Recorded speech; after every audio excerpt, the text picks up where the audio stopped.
महाराष्ट्रात 5 टप्प्यामध्ये लोकसभेचं निवडणूक पार पडलं। या टक्केवारी जी आहे ती अगदी कमी होती आणि याचा फायदा कुणाला होईल या संदर्भामध्ये चर्चा करण्यासाठी भंडाऱ्यातील काही ज्येष्ठ पत्रकार, युवा पत्रकार आपल्यासोबत आहेत, त्यांच्याकडनं जाणून घेऊया। काय सांगाल भाऊ, महाराष्ट्रातलं मतदान झालं, कुणाला पसंती मिळेल, काय एकंदरीत चित्र राहील महाराष्ट्रातलं किंबहुना भंडारा गोंदियाचं? या वेळेच्या राजकारणात महाराष्ट्रात जी उलथापालथ झाली आहे, पक्ष फोडाफोडी राजकारण, पक्षांतर करणे, मोठ्या नेत्यांचे बंड, विकासाच्या मुद्द्यावर न बोलता एकामेकावर शिंतोडे उधळणं, हा सगळा जो प्रकार पाहता यावेळेस टक्केवारी ही घसरली आहे मतदानाची। 19च्या तुलनेत जर आता 24ची जर तुलना करता तर 72च्या वर मतदानाची टक्केवारी अजूनही गेली नाही, 5% होऊन गेलेलं आहे। इकडे शासन म्हणतात की मतदान हे वाढलं पाहिजे, त्याच्यानुसार ते प्रयत्नही करून राहिलं, पण कुठंतरी शासनही फेलीवर पडलेलं आहे, कारण मतदानाचा टक्केवार अजूनही वाढलेला नाही आहे। आणि या सगळ्या घडामोडीच्या राजकारणात जर पाहता विदर्भातल्या 11ही सीटा जवळपास महाविकास आघाडीकडे जाण्याची शक्यता आहे। निश्चितच आपल्यासोबत ज्येष्ठ पत्रकार हिवराजजी उके आहेत। काय सांगाल साहेब, कशा पद्धतीचं मतदान झालं, काय कुणाचं पारडं जड होईल, कुण निवडून येतील? यावेळेला जे मतदान झालेलं आहे आपलं विशेषतः भंडारा जिल्ह्यामध्ये 60% मतदान झालेलं आहे आणि महाविकास आघाडीकडे झुकतं माप दिसून येत आहे। कारण यावेळेचं जे मतदान आहे संविधान वर्सेस तानाशाही, हुकुमशाही अशा पद्धतीचं आणि लोकांनी संविधानाला मतदान देण्याच्या दृष्टिकोनातून महाविकास आघाडीचेच प्रतिनिधी निवडून येतील असा अंदाज आपल्याला आहे।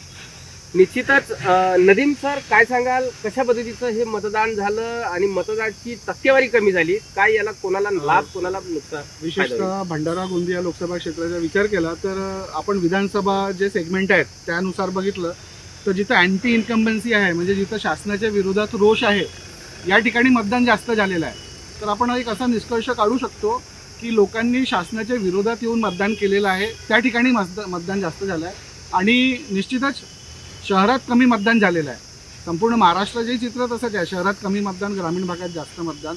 पण एक लक्ष देण्यासारखी गोष्ट अशी आहे की आता सगळे आपले EVM ॲपला कनेक्ट आहेत, तरी आपल्याला अंतिम आकडेवारी यायला 6 ते 7 दिवस लागत आहे आणि या 6 ते 7 दिवसात 6 ते 60% एकूण मतदान वाढून येत आहे। हे कसं काय होत आहे, याच्यावर विरोधी पक्षांचे काही मंडळ अजूनपर्यंत आलेलं नाही आहे, तर त्यांनी सुद्धा याच्यावर लक्ष द्यायची गरज आहे। आणि आपण विचार केला तर जवळपास 1.25 ते 1.5 लाख मतदान हे त्या 60% येतं, तर हे कुणाला जात आहे आणि हे कसे काय वाढून येत आहे? इतकं टेक्नॉलॉजी अपग्रेड असताना सुद्धा जर आपली यंत्रणा 6 दिवसात 60% मतदान वाढून दाखवत असेल तर निश्चितच याच्यात काहीतरी शोध घ्यावा लागेल। निश्चितच शासकीय यंत्रणा कुठेतरी कमी पडत आहे असाही एक आता इथे समोर येत आहे। आपल्यासोबत युवा पत्रकार आहेत, त्यांच्याकडून जाणून घेऊया।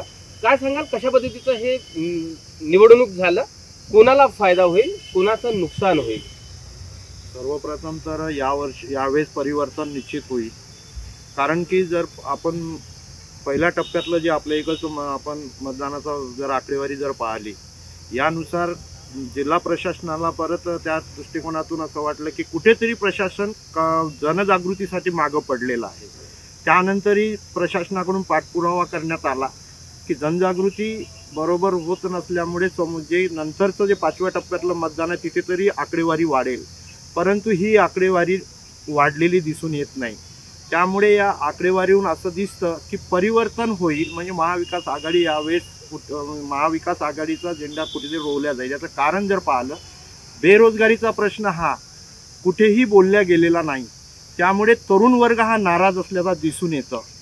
काहींनी तर मला वाटतं की ज्येष्ठांनी सांगितल्याप्रमाणे नोटा नन ऑफ दिस जो आहे, जो बटन आहे त्यावरतीही शिक्कामोर्तब करण्यात आलेला आहे। पण माझं मत असं आहे की बेरोजगारीचा प्रश्न आणि विकासाच्या पद्धतीने ज्या गोष्टी करण्यात आल्या त्यापर्यंत तो विकास दिसत नाही, केवळ आश्वासनं देण्यात आली पण आश्वासनाची फलश्रुती झालेली नाही। त्यामुळे यामध्ये मतदानाची टक्केवारी वाढवण्यामध्ये प्रशासन कुठेतरी सपशेल अपयशी ठरलं आणि महाराष्ट्रामध्ये कुठेतरी परिवर्तन घडेल अशी या भंडारा पत्रकारांना एक अपेक्षा वाटते। प्रशांत देसाई, ABP माझा, भंडारा। ABP माझा, उघडा डोळे बघा नीट।